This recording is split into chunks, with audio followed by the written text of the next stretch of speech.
नमस्कार, विजेताज रेसिपीजमध्ये तुमचं सर्वांचं स्वागत आहे। आज आपण पावसाळ्यात मिळणारी रानभाजी टाकळ्याच्या पानांची भाजी बनवणार आहोत। ही रानभाजी ना पावसाळ्यात येते आणि ना एकदा तरी ही भाजी नक्की खावी, कारण ही भाजी ना एकदम पौष्टिक असते, चविष्ट असते, त्याच्यामुळे मस्त लागते। तर आज आपण ही भाजी कशी करायची ते बघणार आहोत। तर हा टाकळा आहे, याला टाकळा म्हणतात। हा टाकळा ना पावसाळ्यात उगवतो, पाऊस सुरू झाला ना की असा उगवतो। तर ह्याची ना भाजी खूप छान लागते, एकदम चविष्ट अशी लागते। तर आता मी हा धुवून घेतलेला आहे। आता आपल्याला ह्याची ना फक्त पानं काढायची। पावसाळा सुरू झाला ना की असा टाकळा यायला सुरुवात होतो, सगळीकडेच येतो हा टाकळा, असा बी वगैरे काही टाकायला नाही लागत ह्याचं। तर हे पहा, हे असं फक्त ह्याची पानं काढून घ्यायची आपल्याला। मी हा धुवून वगैरे घेतलेला आहे। आता मी ह्याची सर्व पानं काढून घेते।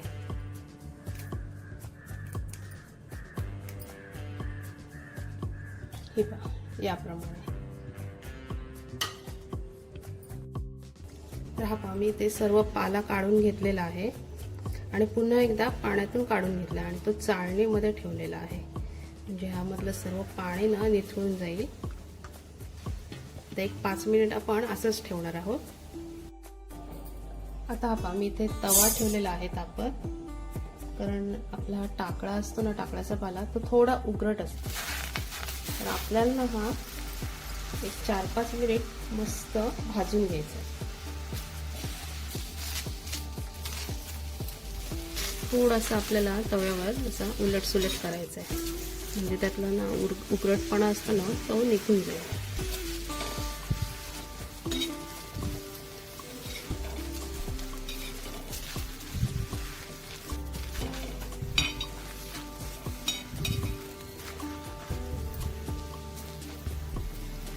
आपला गरम करून झालेला आहे। आता आपण गॅस बंद करणार आहोत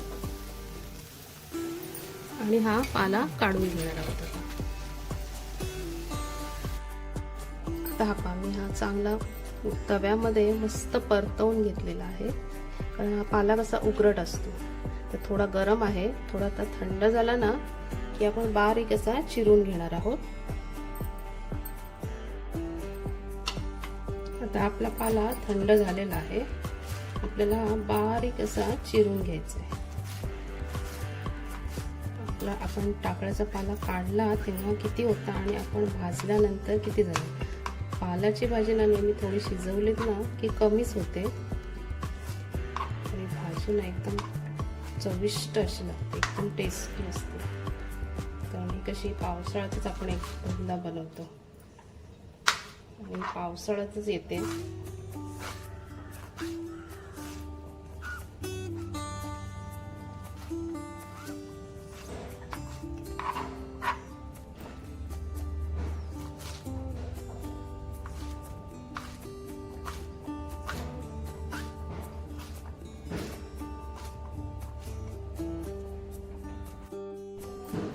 तर ही पहा, मी आता ही बारीक अशी चिरून घेतलेली आहे। चला तर मग आता आपण फोडणीला देऊया भाजी। चला तर आपलं तेल चांगलं तापलेलं आहे। आता आपण त्यामध्ये राई टाकणार आहोत,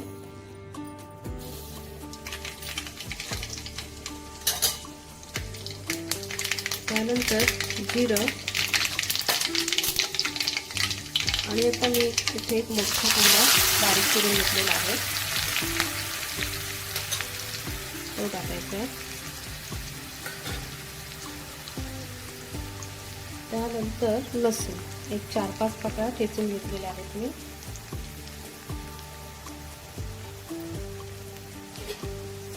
पालेभाजी असेल ना तर कांदा थोडा जास्तच घ्यायचा, म्हणजे भाजीला ना चव चांगली येते। आता आपण कांदा चांगला शिजवून घेणार आहोत। आता एक 2-3 मिनिट झालेली आहे। आता आपण यामध्ये मिरची टाकणार आहोत। इथे 2 मिरच्या बारीक चिरून घेतलेल्या आहेत। त्यानंतर कढीपत्ता, आपल्याला कांदा आणखी शिजवायचा आहे।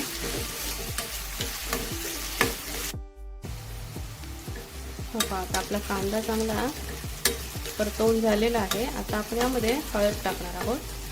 आपण ही भाजी ना मिरचीवर करणार आहोत, कांदा मिरचीवर. लाल तिखट वगैरे नाही टाकणार आहोत. आता आपण हळद टाकणार आहोत यामध्ये.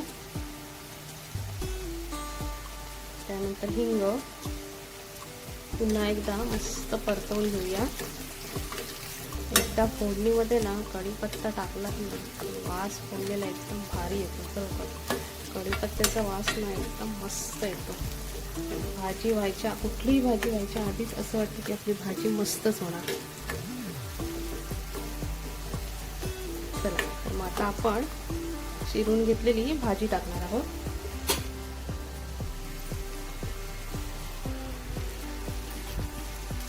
आपण टाकळा साफ किती केलेला आणि बघा तुम्ही थोडी भाजून घेतल्यावर किती झालं. पालेभाजी शिजल्यावर ना थोडी कमीच होते. आता 2 मिनिट परतवून घेणार आहोत.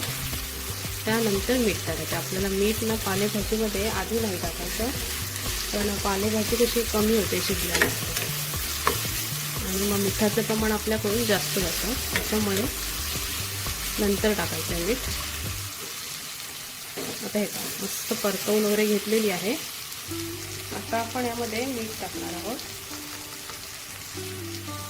चवीप्रमाणे आपल्याला मीठ टाकायचं आहे.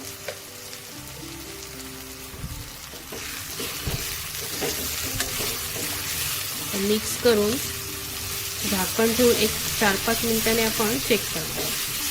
वाफेवर शिजवायचे आपल्याला यामध्ये पाणी वगैरे नाही टाकायचं. गॅस कमी करूया. आता एक झाकण ठेवून 4-5 मिनिटांनी आपण चेक करणार आहोत.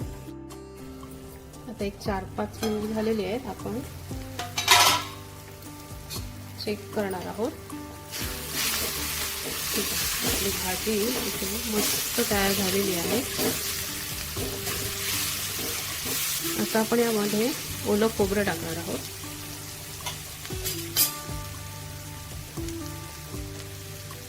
पालेभाजीमध्ये ना कधी ओलं खोबरंच टाकायचं, मस्त लागते भाजी.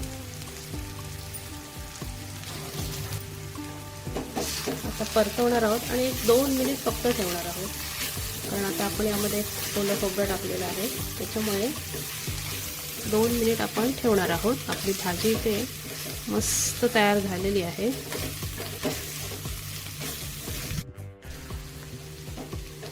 हे पहा, आता एक 2-3 मिनिट झालेली आहे.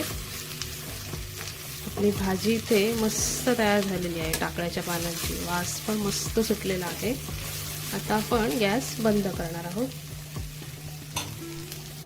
तरी भाजी ना भाकरी, चपाती, भात कशासोबत पण मस्त लागेल. तुम्हाला जर माझी रेसिपी आवडली असेल तर लाईक करा, शेअर करा आणि सबस्क्राईब करा.